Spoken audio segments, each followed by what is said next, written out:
उत्पत्ति अध्याय 9। फिर परमेश्वर ने नूह और उसके पुत्रों को आशीष दी और उनसे कहा कि फूलो फलो और बढ़ो और पृथ्वी में भर जाओ, और तुम्हारा डर और भय पृथ्वी के सब पशुओं और आकाश के सब पक्षियों और भूमि पर के सब रेंगने वाले जंतुओं और समुद्र की सब मछलियों पर बना रहेगा। वे सब तुम्हारे वश में कर दिए जाएंगे। सब चलने वाले जंतु तुम्हारा आहार होंगे।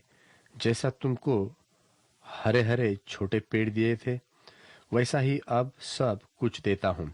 पर मांस को प्राण समेत अर्थात लोहू समेत तुम न खाना, और निश्चय मैं तुम्हारा लोहू अर्थात प्राण का पलटा लूंगा। सब पशुओं और मनुष्यों दोनों में से मैं उसे लूंगा। मनुष्य के प्राण का पलटा मैं एक एक के भाई बंधु से लूंगा।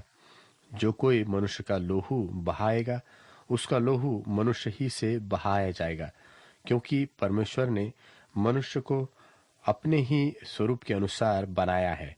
और तुम तो फूलो फलो और बढ़ो और पृथ्वी में बहुत बच्चे जन्मा के उसमें भर जाओ।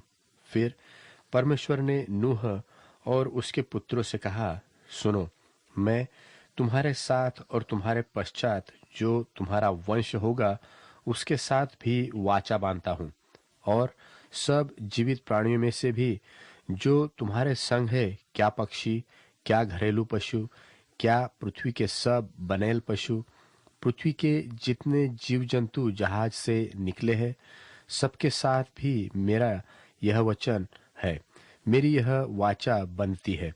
और मैं तुम्हारे साथ अपनी इस वाचा को पूरा करूंगा कि सब प्राणी फिर जल प्रलय से नाश न होंगे, और पृथ्वी के नाश करने के लिए फिर जल प्रलय न होगा।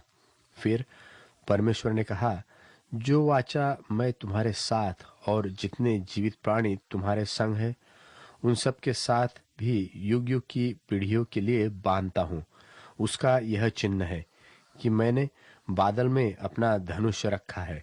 वह मेरे और पृथ्वी के बीच में वाचा का चिन्ह होगा। और जब मैं पृथ्वी पर बादल फैलाऊं, तब बादल में धनुष देख पड़ेगा। तब मेरी जो वाचा तुम्हारे और सब जीवित शरीरधारी प्राणियों के साथ बंधी है, उनको मैं स्मरण करूंगा। तब ऐसा जल प्रलय फिर न होगा जिससे सब प्राणियों का विनाश हो। बादल में जो धनुष होगा, मैं उसे देख के यह सदा की वाचा स्मरण करूंगा जो परमेश्वर के और पृथ्वी पर के सब जीवित शरीरधारी प्राणियों के बीच बंधी है। फिर परमेश्वर ने नूह से कहा, जो वाचा मैंने पृथ्वी भर के सब प्राणियों के साथ बांधी है, उसका चिन्ह यही है। नूह के जो पुत्र जहाज में से निकले, वे शेम, हाम और एपेत थे। और हाम तो कनान का पिता हुआ।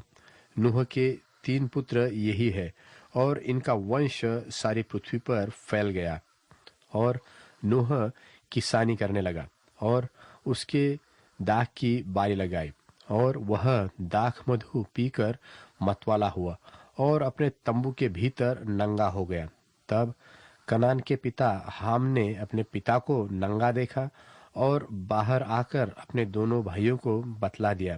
तब शेम और येपेद दोनों ने कपड़ा लेकर अपने कंधों पर रखा और पीछे की ओर उल्टा चलकर अपने पिता के नंगे तन को ढांप दिया। और वे अपना मुंह पीछे किए हुए थे, इसलिए उन्होंने अपने पिता को नंगा न देखा। जब नूह का नशा उतर गया, तब उसने जान लिया कि उसके छोटे पुत्र ने उससे क्या किया है।